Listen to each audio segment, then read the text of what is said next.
Olá, meu nome é Silvia Lopes, eu sou produtora de eventos e este é o Casamento e Comportamento, uma série de bate-papos com convidados extremamente especiais da nossa cidade e com um conteúdo diferenciado, principalmente para quem está organizando o seu evento e quer entender esse universo de bem receber.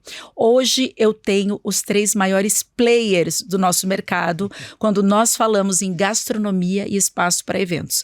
E recebo com muita alegria chefe Felipe Leite, do Salgema Gastronomia, Geraldo Klein, do Espaço Klein, e Afonso Braga, da Spot 105. Sejam muito bem-vindos. Muito obrigado. Obrigado. Seguimos em frente. Ó, tá todo mundo ainda meio endurecido aqui, então a gente combinou que o Geraldo vai contar uma piada. Não. Eu nem saí essa piada ainda assim. Digamos assim, vamos deixar para a próxima essa. Não, então eu vou colocar uma pergunta bem capciosa, né, para vocês. Buffet ou empratado, né? O que é melhor quando a gente fala de eventos? Eu acho que depende muito do evento, né, e do cliente, mas a minha preferência é pelo empratado. Por quê, Felipe? Pela dinâmica, como é que eu vou falar? Eu acho que a coisa fica mais organizada, né, e sem buffet, sem fila, a gente tem um momento exato de cada prato, eu acho que fica mais... Um controle maior. É, isso aí. Bem, vamos lá. Eu diria assim, gastronomia para eventos. É algo assim que envolve sentimento. Na verdade, você tem que compreender o que é o anfitrião. Nós do Klein sempre dizemos o seguinte: o que a sua família está mais acostumada? Onde vocês e seus convidados vão se sentir mais à vontade? É o sistema de buffet? É o sistema de empratados? É o sistema de estações gastronômicas? Aonde a família e os seus parentes, amigos que vão estar aqui vão se sentir realmente à vontade. Hoje, a pandemia nos ensinou vários fatores que ficaram determinantes. Por exemplo, as equipes no Klein, independente do evento, se é buffet, se é empratado, estações, sempre luvas e máscara. Hoje, por exemplo... Vocês ainda estão usando máscara? Ainda, permanente. Virou assim, Felipe, full time. Não existe mais como retornar. Porque você imagina um empratado, o garçom carregando um prato e respirando em cima, não cabe, né? Então, as bufeteiras repondo o buffet ou nas estações, sem estar devidamente aparelhadas, é complexo. Eu concordo 100% com você da questão da máscara. E até essa semana, esses dias atrás, nós fizemos uma enquete sobre troca de pratos em buffet, que depois até vou colocar a questão para vocês. Mas, assim, em relação à contaminação, eu acho que temos que usar máscara. Mas quando a gente vai para um evento... A máscara, que você colocou ali, nos traz sentimento emocional. Será que a gente, num momento tão feliz, a máscara nos remete a um período tão tenso da questão dos eventos? Como que a gente concilia isso? Porque vivemos muito tempo sem, né? Exato. Realmente tem essa parte toda de cuidado e contaminação, mas eu acho que, vindo desse momento tão ruim, né, e que ficou tão... Eu acho que a máscara ainda pode trazer eu acho que traz, às vezes, mais um desconforto do que um bem-estar, porque são 300, 400 convidados sem máscara, porque quem está servindo tem que estar de máscara. Gente, já era para ser leve, pior. Não, começamos assim no assunto eu acho que a contaminação não vem dele, né? A gente ia começar contando uma piada. E passamos no assunto mais sério possível. Tá. Era para começar com uma piada, mas agora entrega e vamos. Não, mas olha, a nossa experiência de todos o período pós-pandemia até hoje, eu tive um caso de que um anfitrião perguntou: Geraldo, é possível os garçons retirarem? Como eu tenho o feedback, porque eventos é assim, você colhe o feedback logo após. Então, hoje eu diria assim, as pessoas se sentem muito mais seguras sabendo que tem uma pessoa que está se preocupando com ela, do que, às vezes, o convidado... que às vezes tem um garçom, o nosso objetivo é ter um garçom por mesa. Seria possível você se apresentar sem a máscara? Ele desce a máscara, mostra o rosto, se apresenta e segue em frente. Então, eu não vejo esse inconveniente, eu vejo pelo menos assim como um fator adicional que agrega valor ao seu espaço de eventos. Mas voltando ainda, viu, Felipe, eu gostaria, Afonso, agora também... a piada, né? Não, a piada não. Ainda a respeito do... Afonso, a respeito do modelo da gastronomia. Então, eu diria hoje que 40% hoje dos nossos eventos já não são nem buffets, nem empratados. Hoje é o sistema de estações. Mas entre buffet e empratado, você prefere o quê? Na verdade, a tua preferência? Hoje eu prefiro as estações. Não, entre buffet e empratado. Então, um buffet. É uma terceira versão. A estação, na verdade, digamos, é um buffet de tamanhos reduzido, onde as pessoas, como todos já sabem, vão se servir com um prato de sobremesa e vão lá e montam uma experiência. Ele pega uma porção, vê o que está harmonizando com aquilo, sai, vai pro lounge, se alimenta e tudo mais. Diferente de um buffet onde você vai efetivamente construir um prato. Quando você fala para o responsável pela cozinha, evidentemente que quando você planeja um evento, você está planejando os sabores. Então, o empratado entrega toda a harmonização pronta.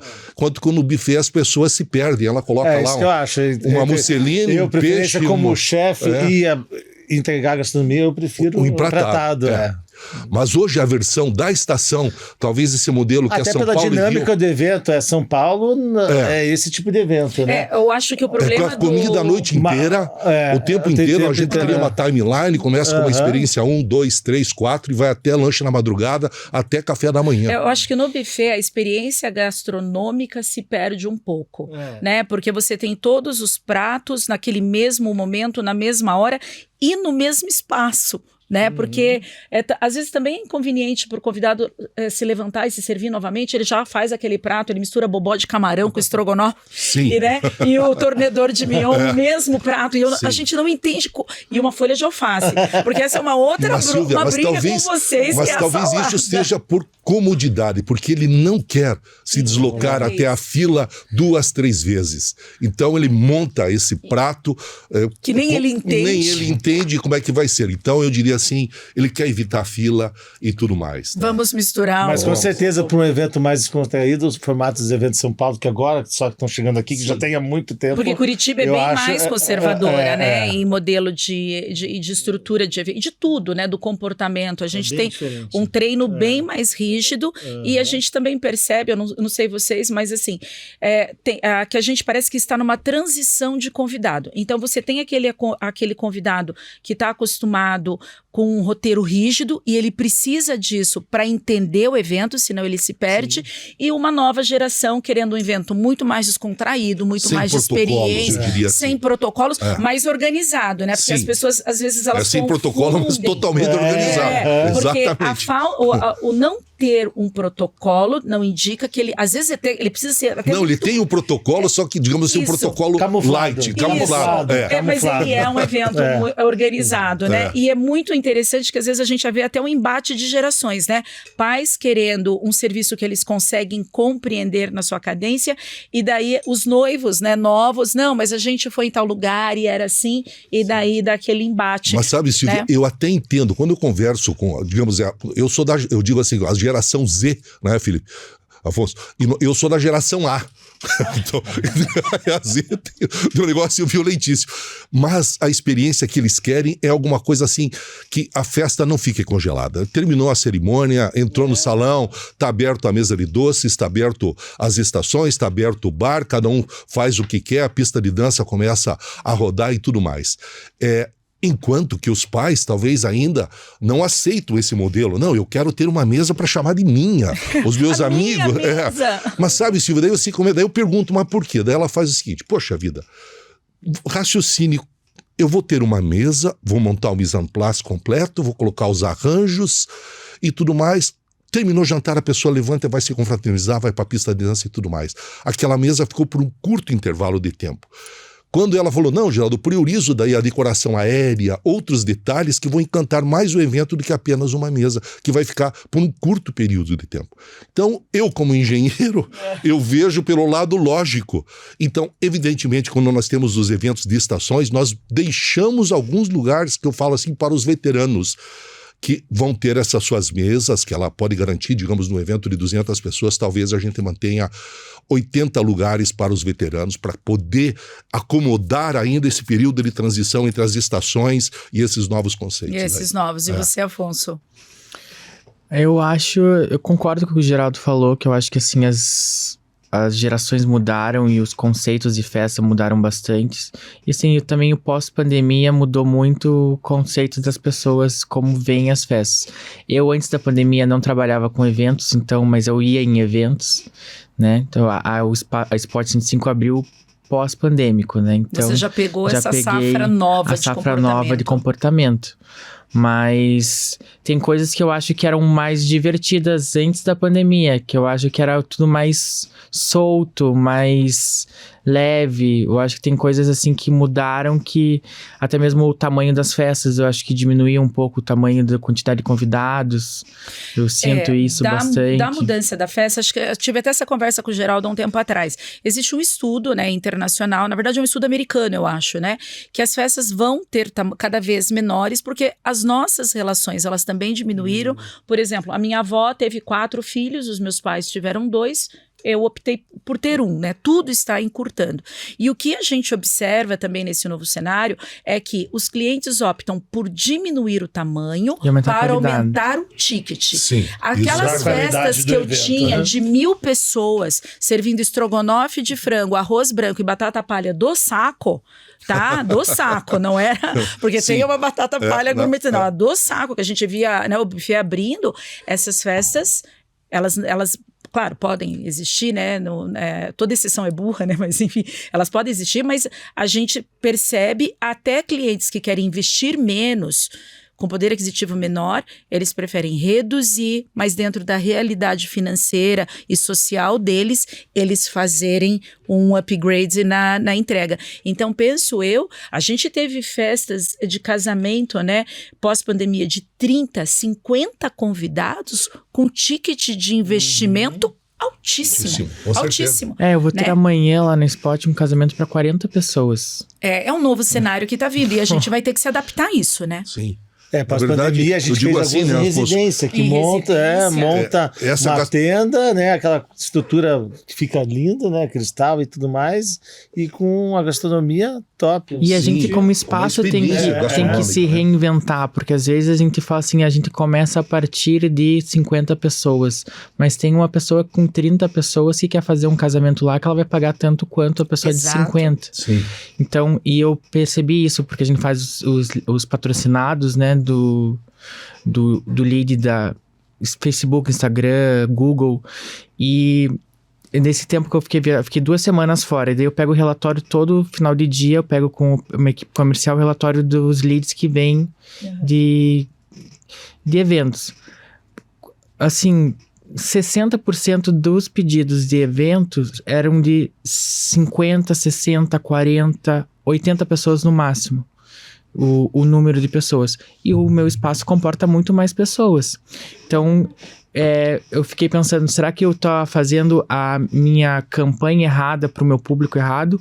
Ou eu tenho que readaptar o meu espaço para para poder fazer um número menor de pessoas. Porque é um fato, né? E que os convidados diminuíram. E um ponto interessante aqui da mesa é o seguinte: vocês dois hoje são os proprietários dos espaços desse novo modelo de evento, né? Que é um espaço mais aberto, envolvido com a natureza, mais, né, com movimento desconstruído. E não foi pensado, né, Geraldo? Foi acontecendo, né? Foi assim, orgânico, ele foi assim. orgânico. Um crescimento orgânico. Mas veja você, Afonso, eu vou contar assim, a piada agora vai acontecer. Agora vai acontecer. Agora é o momento Veja da você, piada. quando a gente fala que houve a redução do número de convidados pós-pandemia, isso é uma realidade. Não é uma realidade nossa, é uma realidade do planeta Terra, do que aconteceu. Mas os budgets permaneceram altos porque as pessoas resolveram transformar os eventos em experiências, principalmente quando a gente pensa em gastronomia. Então, só para citar exemplo assim, de uma noiva da geração Z comentando, ela falou assim: Geraldo, no meu evento vai ter convidados que vão ter todos eles uma pulseira. Um vai ser verde, vermelho, azul, laranja e tudo mais. E daí, no momento da abertura da pista de dança, eu vou revelar o que significa cada cor. Então ela começou, laranja, convidados por obrigação. E assim... Nossa! Para você ver. Então, realmente... Ousadíssima. Corajosa. O Azul, convidados exclusivamente por parte dos meus pais, né? Tendência para os próximos eventos, colocarmos pulseiras, identificando quem é por obrigação, quem é da família, quem a gente gostaria que, né, estivesse presente. Exato, mais ou menos por aí. Boa, eu falei, gostei da estratégia. É sutil e divertida. Mas veja você, Afonso, quando nós colocamos limite por causa da nossa estrutura, ela é uma estrutura complexa, é uma área gigantesca, é uma área de eventos grande. Quando você tem um valor, a locação, ok, porque é o único custo fixo que quando você rateia em 50 convidados fica muito caro. Quando você rateia para 200 já fica razoável. E a gastronomia hoje, em Curitiba, principalmente, eu sou um crítico por causa dos valores, eu acredito que você tem um limite para poder cobrar dessa experiência que você vai entregar. Então, mesmo você cobrando bem nessa experiência gastronômica, ainda o break-even do seu espaço fica comprometido. Porque eu não posso colocar valor, digamos assim, extrapolando, R$100 mil um prato. Então tudo tem um limite dentro da gastronomia, porque nós temos a média dos preços que são praticados pelos restaurantes também. Então, eu me preocupo muito com isso. Eventos de menor porte... bacalhau nunca vai deixar de ser um bacalhau. Leão nunca vai deixar de ser um leão, né? Então... E daí eu viria para a segunda pergunta para vocês. Daí o cara, eu quero caviar, ok. Beleza, eu quero lagosta. Tudo tem um preço. Você não tem... Mas eu digo mais por estrutura mesmo, né? Pelo espaço. Porque o cardápio, geralmente, a pessoa, já que ela tem que entender que o que ela escolher pra gastronomia dela vai ter um custo, né? Tipo, se ela lagosta, mignon ou frango. Tipo, isso vai ter um custo são insumos diferentes, com valores diferentes. Mas daí, era o ponto que eu ia colocar para vocês. Comida boa. Não negociando o talento do chefe que tá por trás, tá? Mas comida boa é comida cara? Não. Não é. Comida boa começa lá na escolha dos insumos, né? Mas o insumo é honesto. Você cobrava um valor honesto. Mas tem insumo de qualidade que não é exorbitante. Porque, por exemplo, alcatra, saber comprar, você saber comprar. Entendi. Eu acho assim, uma boa compra já é assim, meio caminho andado, né? Sabe, Felipe, eu digo assim, Afonso, o nosso setor de eventos é o único setor que trabalha com forecast, previsibilidade. Porque eu sei hoje o que eu vou entregar em dezembro do ano que vem. No dia vai ser tantas pessoas, vai ser este cardápio. Então, você consegue, porque já na degustação, você já consegue ver a sazonalidade dos insumos, porque nós não temos cardápio lá no Klein. O cliente responde 25 questões, origem das famílias, restaurantes que frequentam nacional e internacionalmente, o que eles gostam, não gostam, o que gostariam de ter no evento. E assim sucessivamente, eles criam, digamos assim, umas linhas de contorno, o qual nós vamos encaixar a nossa experiência, criar um cardápio exclusivo, observando a sazonalidade. Não posso colocar um camarão quando eu estou na entre-safra, ou vou ter o mignon, por exemplo, colocado lá na frente no período de entre-safra, onde os custos estão lá em cima. Então, tudo isso tem que ser planejado antecipadamente, e o setor de eventos prevê isso. Então, nós podemos fazer acordo com os fornecedores. Por exemplo, o nosso camarão, ele é o nosso DNA. Ele tem 50 a 60 gramas. Mas como eu sei quantos camarões eu vou servir até 2024, eu faço um pedido mãe, que eu chamo, e vou chamando. Eu quero 10 mil unidades de camarão, e toda semana ele reserva as 10 mil e eu vou chamando toda semana o que eu preciso. Com isso eu garanto preço, qualidade e tudo mais. Assim com os outros fornecedores também. A compra, como eu falei, é meio caminho andado da qualidade. Porque num restaurante, Felipe, você concorda comigo que você tem um menu, um cardápio lá com N itens, você não sabe o que a pessoa vai entrar, vai pedir. E no meu caso ainda, agora falando de restaurante, no meu caso ainda que é buffet com mais, tanto nos 3 mais, de 40 pratos todo dia e que não se repete, então é complexo. Mas no setor de eventos você consegue se organizar. Tá planejada, né? Tanto é que nós trabalhamos com estoque zero, just in time. Ou seja, segunda-feira higienizo a cozinha, quarta-feira chega os insumos, iniciamos a produção, entregamos na sexta, no sábado, no domingo. Não é necessário nenhuma câmera fria, né? Nada, não tem câmera fria, tudo tem que ser o objetivo de uma excelente gastronomia é insumos de extrema qualidade, fornecedores escolhidos, você tentar chegar ao máximo possível a utilizar, por exemplo, os hortifruti granjeiros de uma produção local. E onde nós estamos ali, o Klein, ela é pequena, a maior produção de hortifrutis de Curitiba. Então, os fornecedores estão do nosso lado. Então, sempre que for possível, nós estamos utilizando produtos, hortifruti de pequenos produtores e, se possível, orgânicos quando possível. E desperdício zero, né? Zero. Desperdício. Eu morei na Alemanha, lembrou bem. Eu ia jantar na casa de alguém e o cara me ligava antes. Geraldo, quantas batatas você vai comer? 2. Tanto é que nesse aprendizado nós falamos para o cliente, você tem até a semana do evento para me confirmar o número de presença de convidados. É menos desperdício para o seu lado e menos desperdício do lado de cá. Porque essa preocupação é gigantesca hoje. Quando você fala em ESG, que é meio ambiente, a parte social e a parte de governança, as pessoas estão preocupadas de onde vêm os insumos, quem produz, como se faz tudo isso. Então, o meio ambiente e essa procura por coisas naturais e tudo mais que a pandemia reforçou, ela é de fundamental importância dentro da gastronomia. É um outro ponto também que a gente percebe em transição, né? Por exemplo, os meus pais, eles vêm de um modelo de festa que tem que ter fartura e sobra, né? Então, por quê? Porque é uma outra geração. Né? Então, ela precisa ver a quantidade. Então, é um público que tem muita relutância com a questão do empratado, ainda mais sendo do interior. Voltando lá para que a gente falando, escolhendo empratado, buffet, uma das minhas escolhas pelo empratado... Desperdício zero. É a questão e o buffet tem o desperdício, porque o buffet você tem que manter até o final do evento o richô completo. Porque se ficar vazio, vai ficar feio. Ou seja, boa, Felipe, boa. A comida que ficou no richô, ela não vai ser mais usada. Tanto é que a nossa, por exemplo, na formatação de preços, o empratado é mais barato do que a primeira opção do buffet.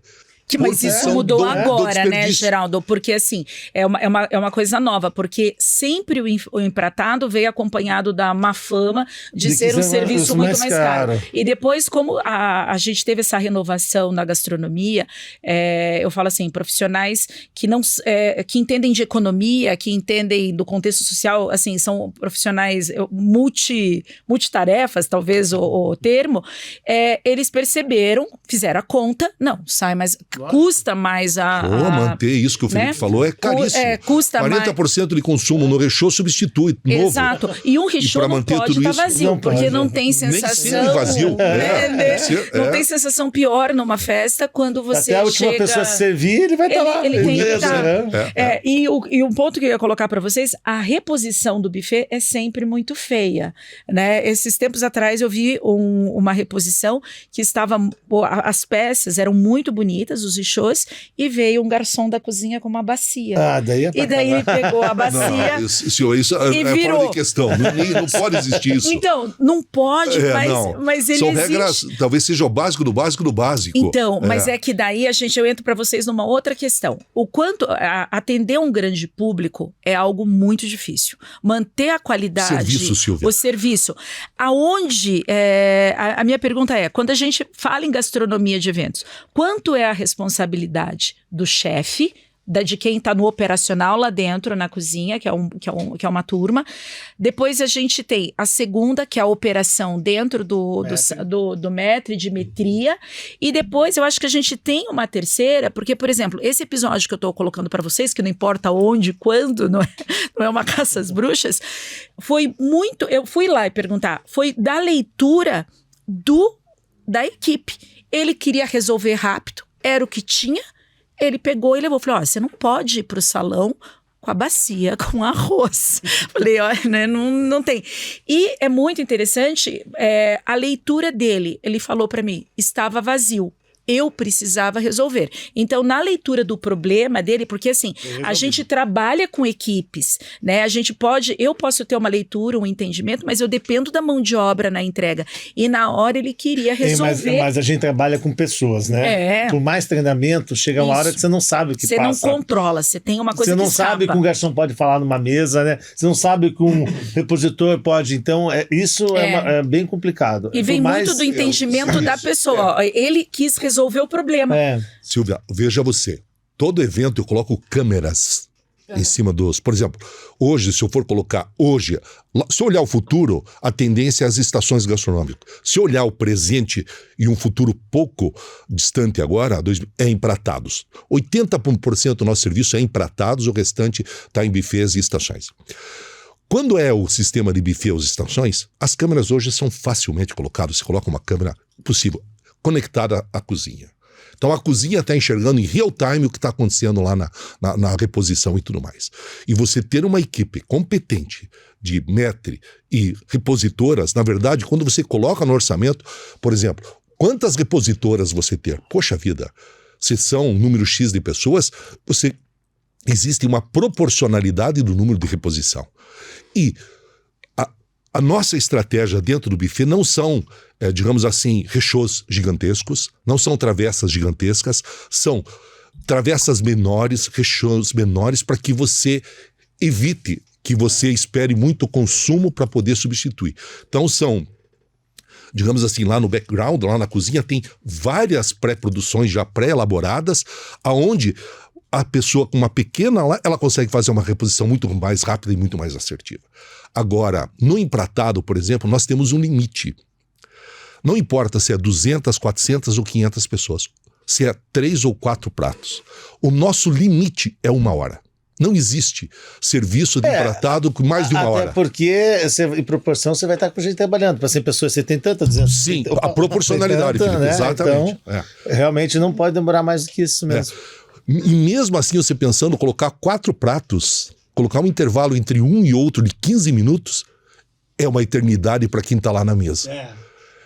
Porque às vezes eu observo, no passado, o maior receio das pessoas, não, Geraldo, eu vou num evento, o empratado demorou 2 horas. Eu falei, olha, isso é passado. Hoje, no máximo, eventos menores de que 200 pessoas é 45 minutos. Nós damos o tempo, às vezes, do cliente, não o nosso tempo, porque nós somos muito mais rápidos do que isso. E o principal é você tornar a entrega do prato com elegância. Que aquilo se torne um balé da forma como nós entregamos, que os convidados passem a assistir o nosso desempenho, que é uma coisa fantástica. Sim, o serviço de empratado, eu acho que o termo é bem apropriado, é um balé mesmo. Porque a gente que trabalha em evento, de longe você percebe se está funcionando. Porque ele é todo cadenciado, né? A forma como ele entra, a forma como ele é servido, como que é entregue o prato, como é retirado a questão do prato. E os buffets experientes, porque assim, empratado ainda não é para todo buffet, né?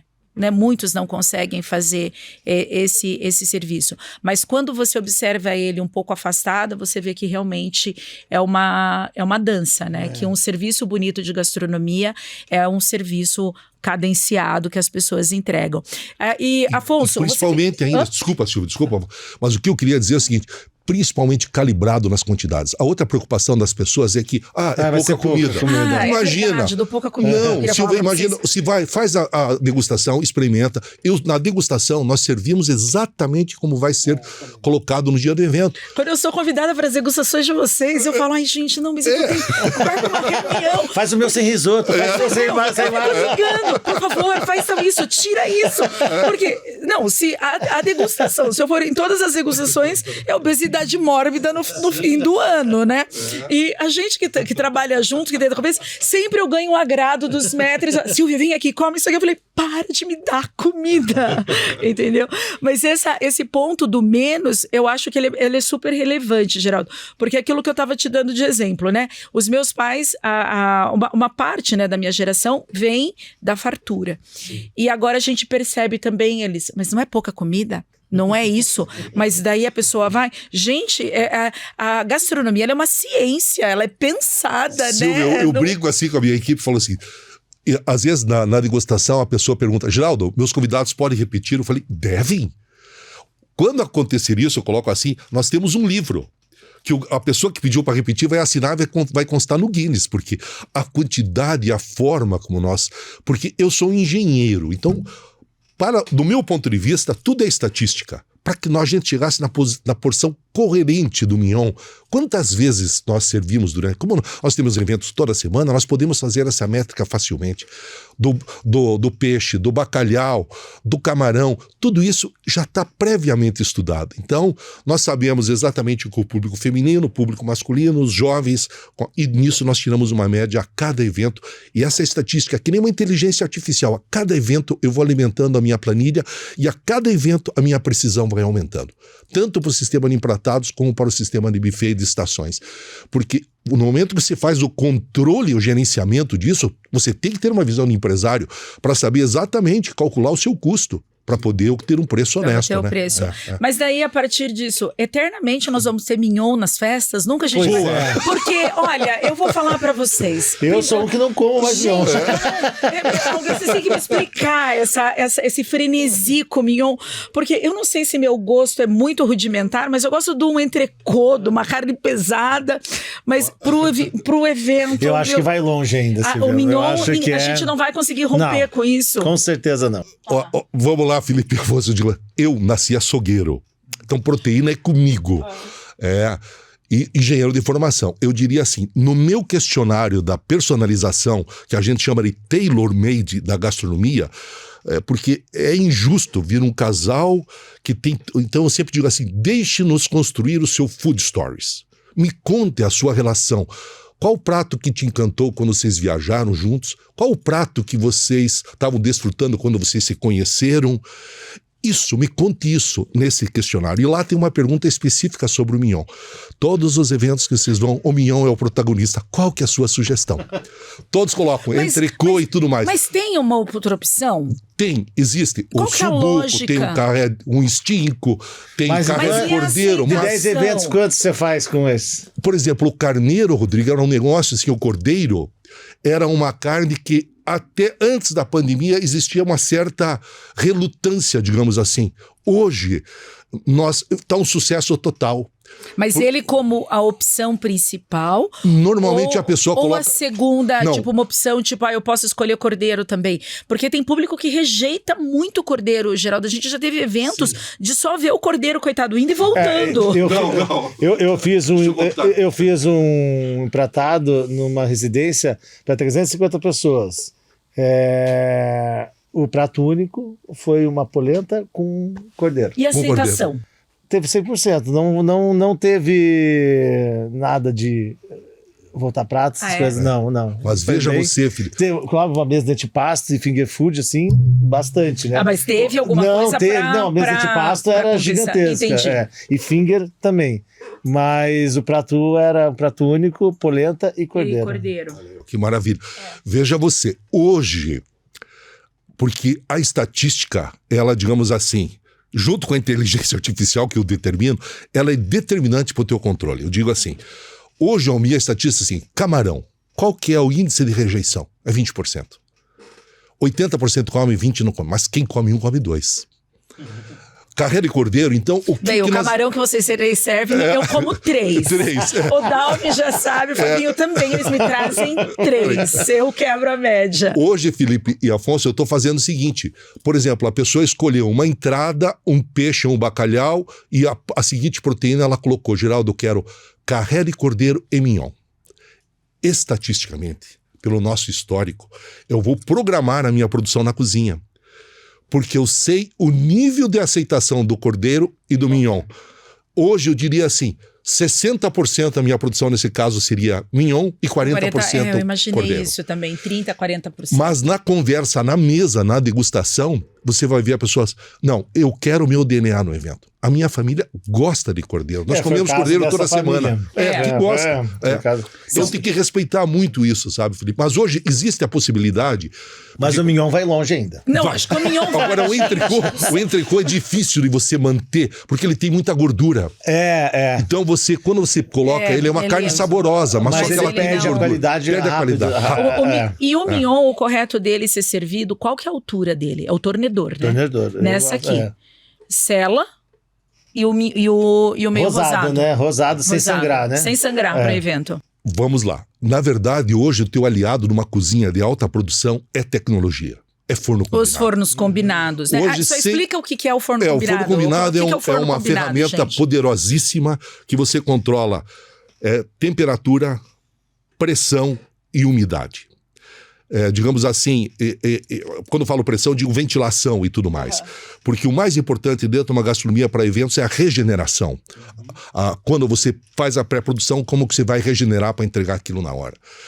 Por exemplo, nós conseguimos produzir 130 porções de mignon em 13 minutos. Você coloca isso em grelhas dentro do forno, na sequência, coloca um termômetro, calibra, e você consegue produzir uniformemente. O nosso ponto para servir hoje o mignon é 58 graus dentro da peça. A nossa peça tem 220 gramas em média de mignon. É uma porção... Aqui, né? Não, mais, Silvia. Mais 220 é o gramas. Degustação, ele é assim, é altão. 220 gramas. Passou o forno, nós calculamos 5 minutos de descanso na grelha, fora do forno, para depois sair para a distribuição no empratado quando for. E quando é o sistema de buffet ou de estações, nós assamos as peças inteiras, deixamos descansar e depois fatiamos da forma como é possível. Porque quando você faz dessa forma no sistema de buffet, você consegue, dentro da mesma peça, você ter as pontas bem passado e lá no meio um pouco ao ponto. Ou seja, crocante por fora e vermelho por dentro. É basicamente isso. Mas não existe um outro corte de carne que a gente consiga essa preservação que nem o mignon. Então, por isso que ele sobrevive, ele vai e volta. Graças a Deus, ele não é mais mignon ao molho madeira, né? Nem ao mostarda. Ai, ao mostarda. É que agora... Ao poivre também. Ao poivre. Agora, molho madeira ao poivre, é o novo molho madeira, né? E é o Duvan, né? Também, né? São os novos molho madeira. E um outro ponto interessante também quando a gente fala em gastronomia, porque também a gastronomia é muito associado em evento, a gente também pensa ela dentro de um espaço, porque tem serviços que você não consegue fazer dentro de um espaço.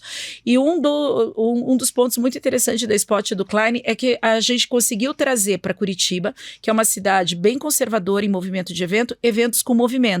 Nós tivemos uma experiência, foi até tive com o Afonso também e tive com o Geraldo. Aqui do Geraldo eu tive uma bem maior, que nós fizemos uma cerimônia no lugar, um coquetel em uma, o jantar em outro e a festa no quarto.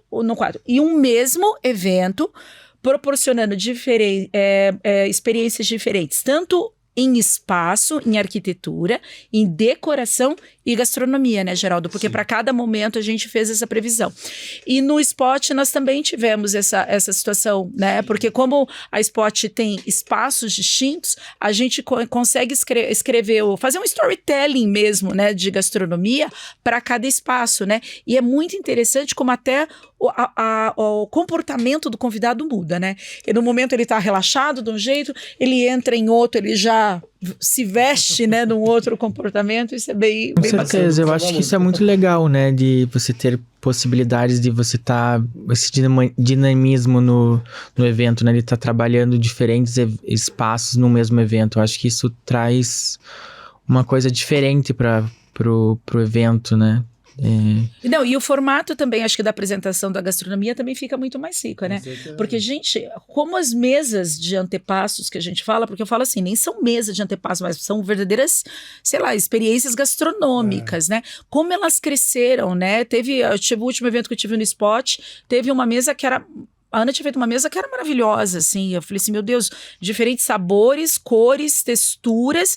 E no final tudo se conversava, que eu acho que é o grande desafio hoje, é colocar itens diferentes, né, pratos diferentes, mas que no final eles se conversem, né? Eu acho que mesa de pasta era uma coisa que tinha que ter em todo evento, sabia? Eu acho que dá um charme, né, pro espaço, pro evento. Dá um requinte e fica bonito.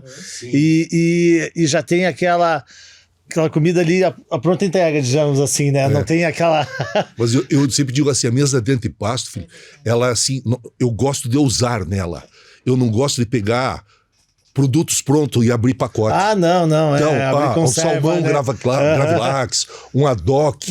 Então, quando você brinca com burratas, mussarela de búfala, nada pronto. Aquela mesa de antepasto que a gente conhecia de queijos, presunto parma, sai fora. Sai espelho fora. De frios. Exato.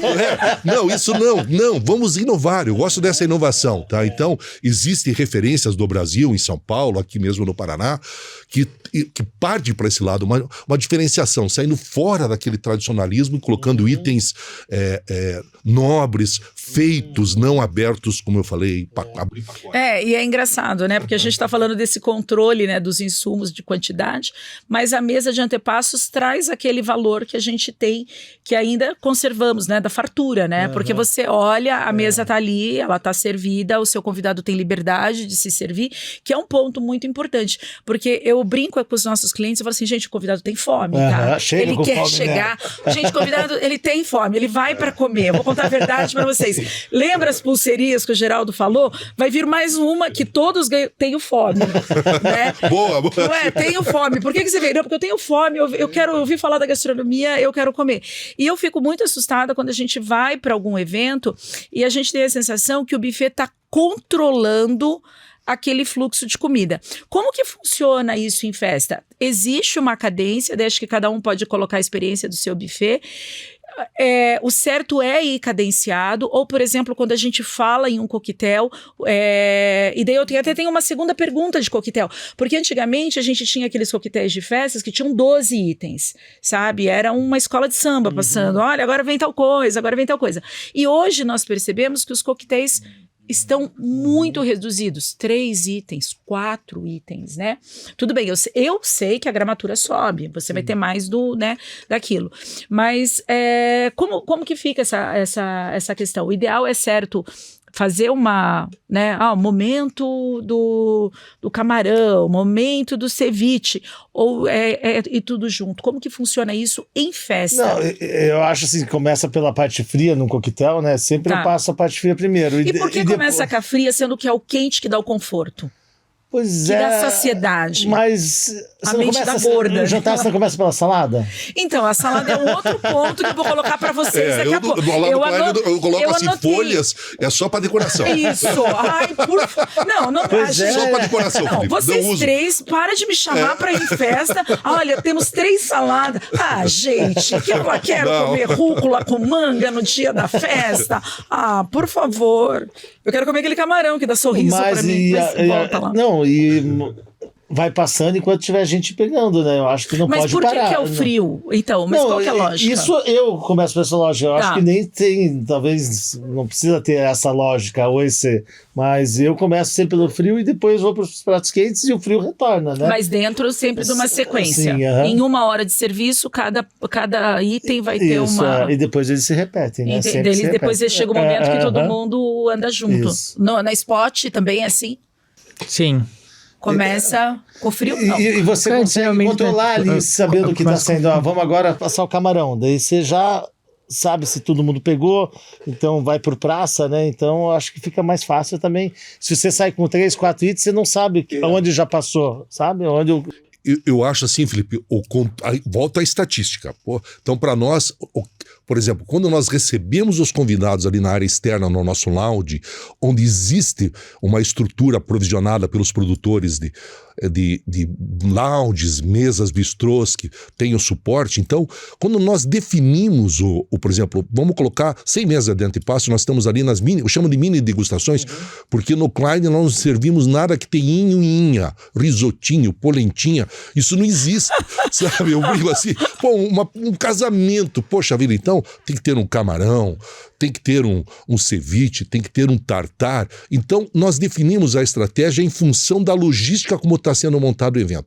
O coquetel volante, nós, como eu falei para você, é só mini degustações. É verrines, petit potes e alguma coisa em taças de martini.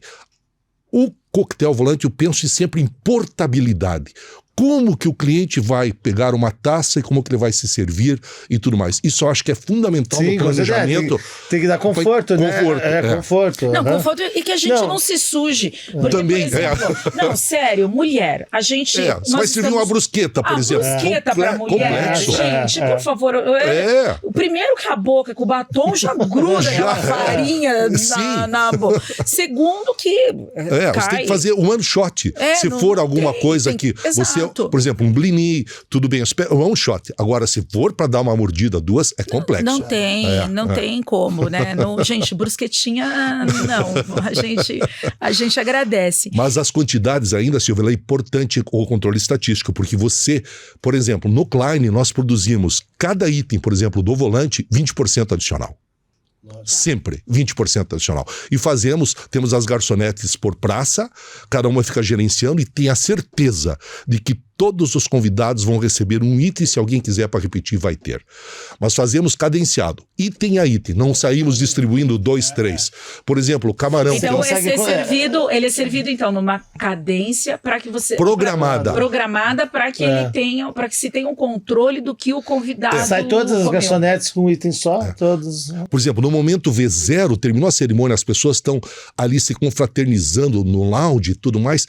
Qual que é o item mais fácil que eu tenho na cozinha para as pessoas pegarem lá? Então, tem um blini, maravilha, saiu alguma coisa que é one shot, beleza, sai esse por primeiro. O nosso camarão, que é o nosso DNA, ele vai por último, quando as pessoas já diminuíram o seu estresse, o seu agito e tudo mais, e até conseguem perceber o que estão comendo, tocou né? no ponto certo. Porque eu falei, o momento da fome do convidado lá, ele precisa, talvez, eu até tenha que rever, porque quando a gente está na conversa com o buffet, eu sempre falo assim, mas não dá para ser algo quente, né? Porque o quente sempre dá saciedade, a gente ouve o convidado reclamando que ele está com fome. Mas aí quando você consegue... Mas é tão rápido que ele vai chegar na saciedade, entende?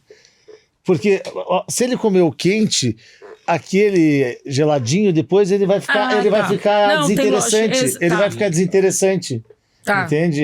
Então, Felipe, mas a sazonalidade, a gente sabe quando a gente está definindo o cardápio, a gente sabe, senhor, estamos no inverno, estamos na primavera, estamos no verão. Eu não posso servir, por exemplo, um purê de raízes de carne seca, mas se tiver, lá em janeiro, fevereiro, vai ser no inverno.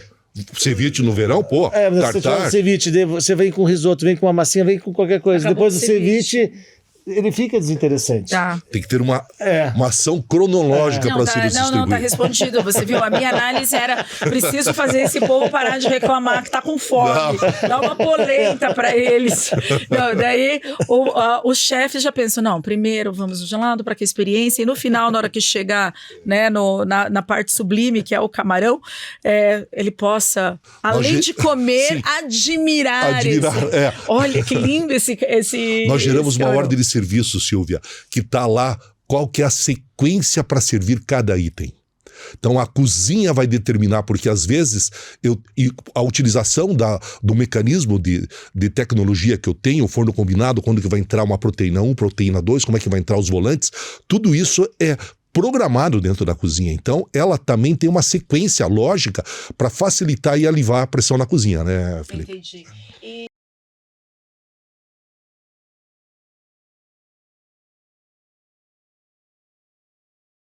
Essa história? Eu acho que não.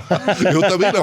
Eu digo assim, as pessoas da Marginal, nós só definimos proteínas aqui. Eu falei, ótimo, as pessoas vêm comer para proteína. Eu vou ter salada. Esse vídeo vai pro... Não, porque você vai ter uma salada. Né? Primeira coisa, esse vídeo vai pro YouTube. Então eu não quero nem ver, porque depois o YouTube é terra de ninguém. O pessoal vai descascar aí embaixo. Mas eu não consigo ver a lógica da salada, quer seja em buffet, empratado, eu não consigo ver. É uma coisa, para mim, é surreal. Mas o buffet a gente acaba fazendo, né? Caso não tenha a mesa de antipasto, né? Um finger food, e daí o buffet vai ter salada, porque as pessoas pegam, sai. Mas elas pegam porque tá lá ou porque ela tem uma necessidade? Mas assim, quando você faz uma salada elaborada, ela tem saída. Agora um alface, que nem uma salada verde, é diferente, mas uma salada elaborada, ela sai. O que é uma salada elaborada? Até uma salada com camarão, uma salada com bacalhau. Mas aí não vale, você tá colocando o camarão e o bacalhau na salada. A gente faz um cuscuz. Salada é salada raiz. A gente faz um cuscuz com bacalhau que tem muita saída. Mas daí, vocês estão colocando roupa de festa na salada. Eu tô falando, vocês estão querendo sair pela tangente com a minha pergunta. Eu não perguntei isso. Salada verde? Salada verde, aquela caprese, aquela infeliz daquela caprese, que olha aquele tomate, parece que ele tá triste pra mim, entende? Porque o que eu sempre vejo, tudo bem, no empratado até tem uma lógica, porque você pode colocá-la como uma entrada, como uma burrata, fazer na verdade, uma só graça. interrompendo, a produção de verdes dentro da estrutura de um buffet de cozinha é complexa. Porque, em primeiro lugar, eu não posso perder a qualidade. Certo, Felipe? Se eu deixar montado lá e a temperatura da cozinha, ela vai murchar. Então, Eu evito sempre usar folhas. Eu também. Não gosto de usar folhas, mas é decoração com tomates, outros produtos orgânicos A e gente tal. faz uma salada brasileira lá, que a gente usa ingredientes brasileiros. A gente pupunha, castanha de caju, Isso. camarão, banana da terra, Polvo. essa salada. Felipe, isso é salada. Se eu janto isso em casa.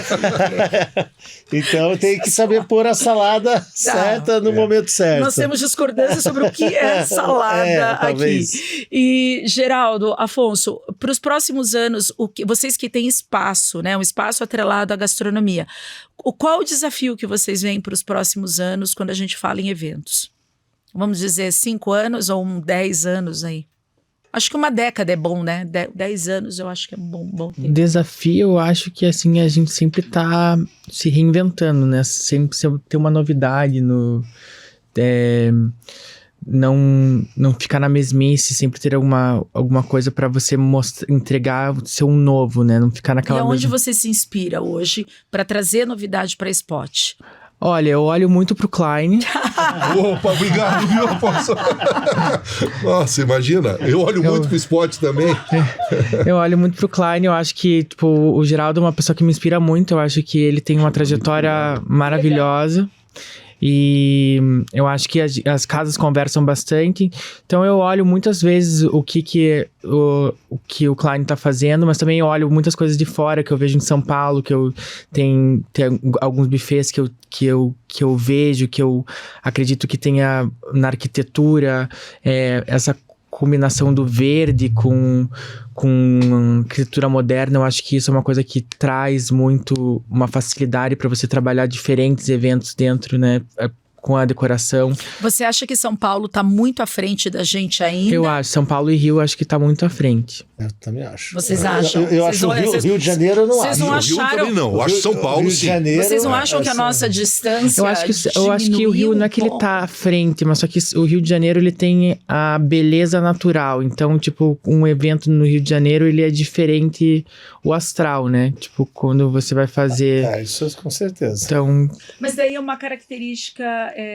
Mas o evento no Rio de Janeiro é totalmente diferente do que a gente faz, do que São Paulo faz. É aquela coisa assim, a gente falou antes, acho que não estava ainda. Eu não estava gravando ainda. Dos protocolos. Lá não existe protocolo. Lá realmente é sem. Tá, mas Sem mesmo, isso, festa. Isso eu entendo por conta, né? Porque tem características E mesmo locais, qualidade né, de do serviço, clima. qualidade Mas de qualidade de serviço serviço e inovação. São Paulo Antigamente bem nós à frente. tínhamos um gap muito grande em relação a São Paulo. Tudo bem, gente. Claro, Ainda São tem. Paulo é uma das grandes cidades do mundo, né? Vocês não acham que a gente diminuiu?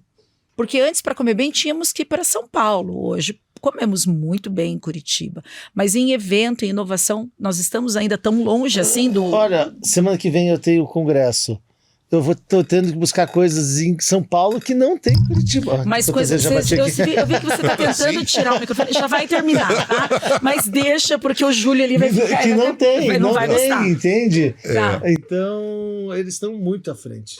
Mas o que eles estão à frente? O que hoje com a internet, equipamento, Mas até equipamento... insumo. Hoje você quer uma louça diferente de... louça a gente busca quando quer alguma coisa diferente, a gente traz de... Não tem. Mas veja, Felipe, exato. Eu acredito que a distância entre Curitiba e São Paulo diminuiu, mas louças, qualidade de equipamentos, insumos e tudo mais. Por exemplo, nós esquecemos de falar nesse tema aqui as exceções. As restrições gastronômicas, sem elas, não, o setor, o espaço de evento sobrevive. Por exemplo, o Klein, nós somos habilitados e capacitados para cozinha kasher. Hoje os insumos que está no analista BDK lá, onde eu procuro, eu só tenho que trazer de São Paulo do Rio. Eu não encontro em Curitiba um com certificação kasher. Mas daí é porque é uma linha muito específica, né, Geraldo? Mas só que tem um mercado excepcional. Gente, mas se tem um mercado e não tem fornecedor, não é porque tem alguma coisa que não... Não, mas por exemplo, tá talvez assim, a maior quantidade seja concentrada em São Paulo das pessoas que utilizam os buffets kasher, ou a gastronomia kasher.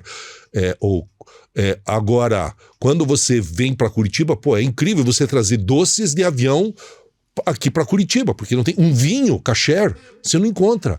eu tenho que trazer de São Paulo. Então, e também, fugindo além do kasher, vamos colocar assim, os vegetarianos, veganos, como que a gente atende esse público? Quando a gente constrói um cardápio, como que nós temos que pensar? Eu sempre oriento os anfitriões para que não abram para todos os convidados que eles podem ser atendidos nas suas restrições, senão de 200 convidados vão ter 200 restrições, né? Não, e vocês não conseguem atender. Eu falo só para as pessoas mais próximas, pai, mãe, tia, avô. De fato, e atender aquele só. Também acho isso. Daí, junto com, se for empratado, o lugar marcado, a pessoa recebe um prato exclusivo, com todas as qualidades e muito bem elaborado. Porque os pratos vegetarianos a gente consegue atender com tranquilidade. O vegano também. O vegano também.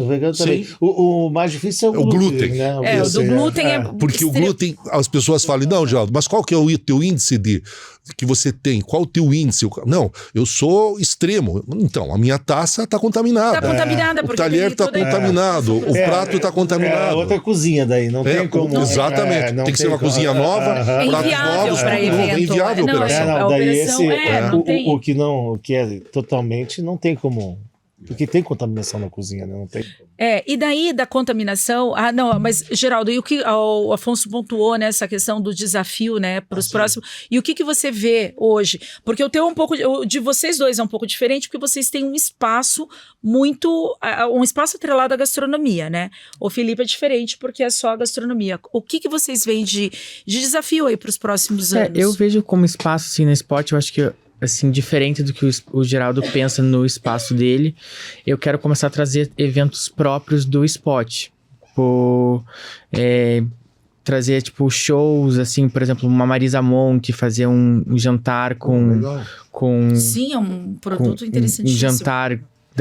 Um jantar com música ao vivo, mas não quero fazer balada, festa rave, essas coisas. Quero trazer eventos culturais pro Spot, para ser um polo cultural além de um evento, um espaço de eventos. Só eventos que trazem os eventos, mas que eu também possa produzir esses eventos. Eventos com a bandeira do Spot. Legal, Afonso. Poxa vida, isso muito bom. E Curitiba padece desse produto. Porque também os dias também, durante a semana, que estão eventos que os dias estão meio ociosos, e eu também posso ter uma previsão dos... Isso, vamos reduzir com uma previsão dos eventos que eu vou fazer, né? Na agenda do ano que vem, eu já ter, os dias que eu sei que vão ser menos cotados, eu já ter esses dias programados para fazer esses eventos. Então, eu acho que pode ser bem legal. E eu quero trazer a Spot com esse olhar mais cultural, além desses eventos. Eu acho que vai ser uma coisa que vai ser diferente para o ano 2024 para a Spot. Sensacional, sensacional. E você, Geraldo? Na verdade, Silvio, o nosso grande desafio é uma incógnita. Eu diria assim, hoje eu estou conversando com a geração Z. Eu não sei, tá faltando letra no meu alfabeto já, porque eu tô na A. Gente, eu sou qual geração? S? Eu já falo. Eu não sei. A gente é qual? Eu sou geração S. Afonso, qual que é a tua geração? Qual que é? Você qual geração, Afonso? Eu não sei qual geração. Alguém sabe? Alguém pesquisa no Google aí, vê a Z, acho que nasceu depois de 1990 com tablet e um iPhone na mão. Eu diria assim, eu não sei se a próxima vai ser alfa, beta, gama, não sei.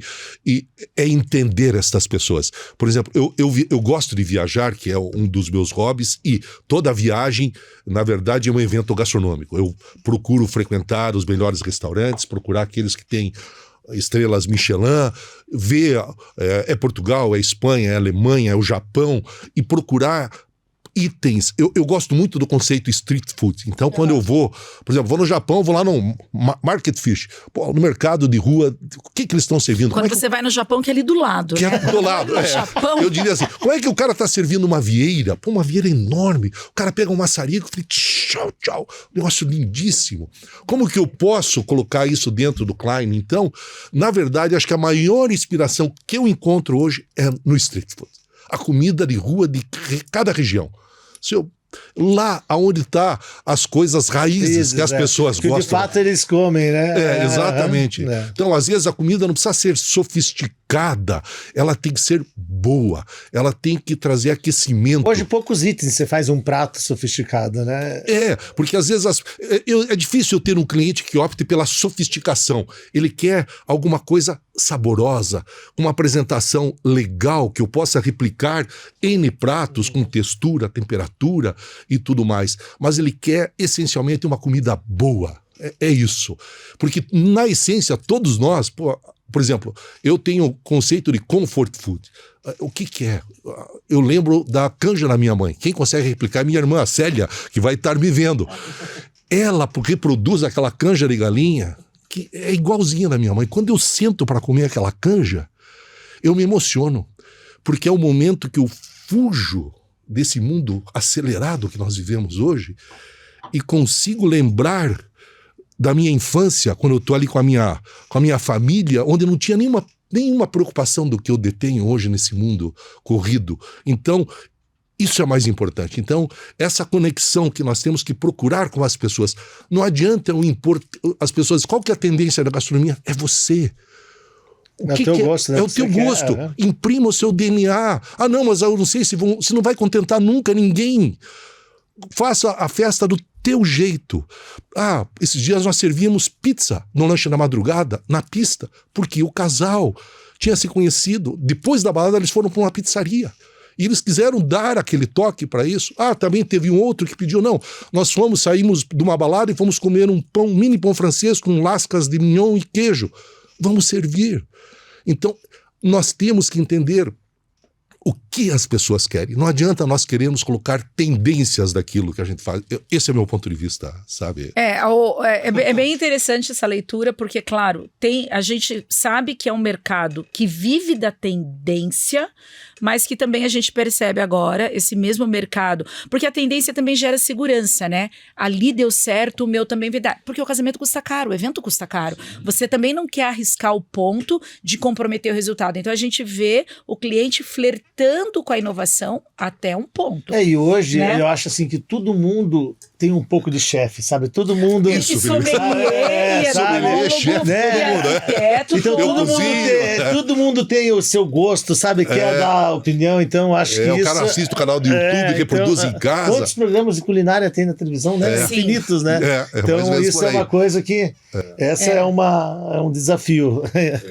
Juntar tudo isso aí, né? E todas essas opiniões e fazer. E para você na gastronomia, o que você considera o teu desafio aí para os próximos 10 anos? Então é isso que a gente estava falando mesmo, é inovação. 10 anos é amanhã, tá? Só para eu te falar. É inovação. 10 anos é amanhã. Inovação, com certeza. Um também que eu acho que a gente já falou também anteriormente é esse formato de eventos menores, né? Ao mesmo tempo que a gente está fazendo eventos menores, né? Muda muita coisa, né? Você tem 4 sábados por mês. Então, com eventos menores, isso também é uma adaptação. Então, eu acho que é basicamente isso. Mas a inovação é sempre, né? E ouvir, né? Ouvir o que o teu cliente quer, o que ele...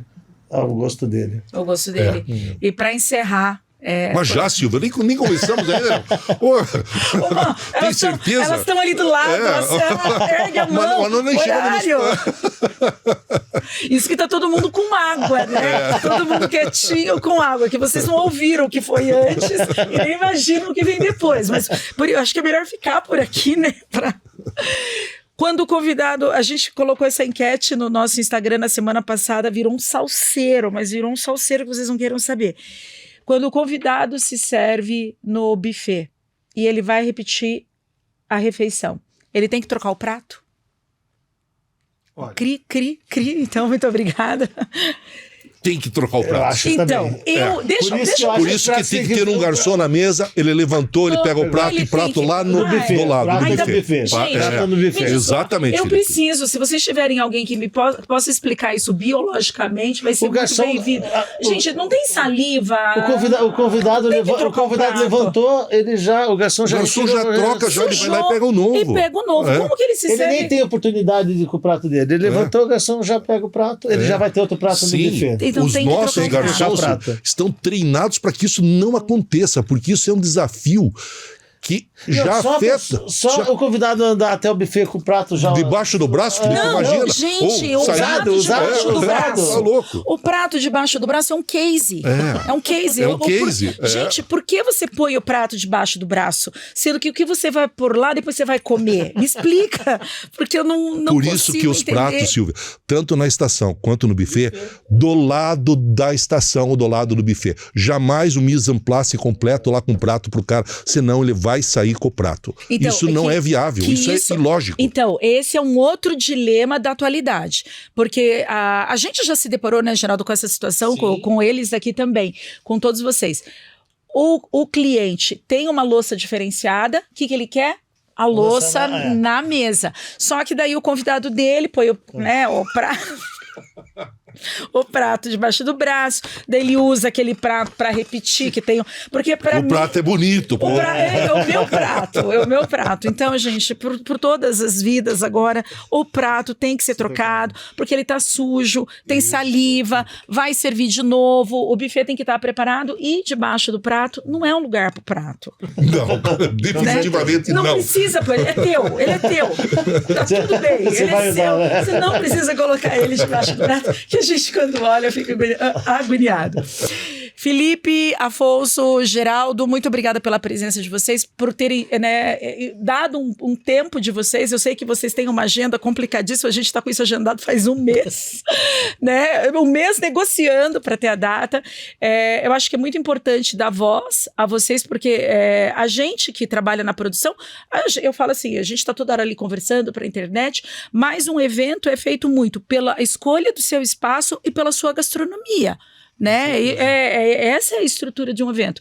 Então, eu acho muito importante vocês trazerem esse olhar, porque são contratos, né, de alto investimento, vocês querem proporcionar experiências diferenciadas para os convidados e realmente vocês trouxeram esse frescor para o mercado quando a gente fala de gastronomia, de espaço, de modo de tratar o fornecedor, de modo de tratar esse convidado, e eu me sinto extremamente lisonjeada, vi o Klein crescer, acompanhei a história do Felipe e agora estou tendo o privilégio de ver, né, o florescer da Spot. Eu me sinto privilegiada porque eu não poderia ter pessoas mais inspiradoras do meu lado. Muito obrigado, obrigado pelo convite. Obrigado. Espero que a experiência tenha sido muito bom mesmo. Sido ótima. E daí, dia 15 é o lançamento, daí ansioso. Vai ser muito esperar o retorno disso. O último lembrete, assim, acho que nós, como proprietários, na verdade, nós somos uma empresa de gastronomia que possuímos um espaço de eventos. Esse é o conceito, eu diria assim. Eu gosto de ter a minha campanha de marketing focada, por exemplo, na filantropia. Eu acho isso um aspecto gigantesco que você devolver para a sociedade parte daquilo que você, teoricamente, está ganhando. Então, nós do Klein temos anualmente 1 ou 2 eventos filantrópicos, onde nós escolhemos assim um evento que está sendo construído no sábado, mantemos em parceria com os noivos toda a decoração e promovemos um jantar filantrópico para arrecadar fundos para as associações. Eu acho, esse ano nós vamos ter um evento bastante especial com o Pequeno Príncipe, que vai ser uma ação espetacular. E eu me sinto extremamente lisonjeado em poder participar destes projetos. Não, isso é maravilhoso, porque eu também entendo, né, Geraldo, que a vida nos dá, eu acho que a gente tem que retribuir de alguma outra... Sim, é um movimento, né? Porque a vida tem movimento. Gratidão, você faz por aqui e vai por ali. A gratidão é uma palavra que ela tem que fazer parte do seu vocabulário sempre. Na sua essência, né? Não só para repetir no Instagram, né? Gratidão, né? Sim. Namastê, gratitude, gratidão. Eu tenho gratidão, por exemplo, com o Felipe, gigantesca, pelo fato de ter começamos juntos e tudo mais, aprendemos juntos e tudo mais. Então eu sou eternamente grato ao Felipe e tudo mais, pelo nosso histórico, pelo sucesso que nós obtivemos. É uma parceria que deu certo. Exatamente, né? Felipe, é isso aí. Gratidão eterna. Eu acho que não poderia ter escolhido pessoas melhores, né? Porque tenho uma relação de gratidão com todos vocês. E é muito interessante, né? Porque a gente aprende. Na hora que você tá entrando numa zona de conforto. Vem mais. Vem uma que você fala, não tô acreditando. Não existe. Peraí. Não existe zona de conforto, né? Que horas que termina? Tá bom. Que horas que termina? Não termina jogo? nunca. Não termina, Termina né? nunca. Então que venham aí mais 10 anos maravilhosos para todos vocês. Gente, obrigada e até o próximo episódio. Comportem-se.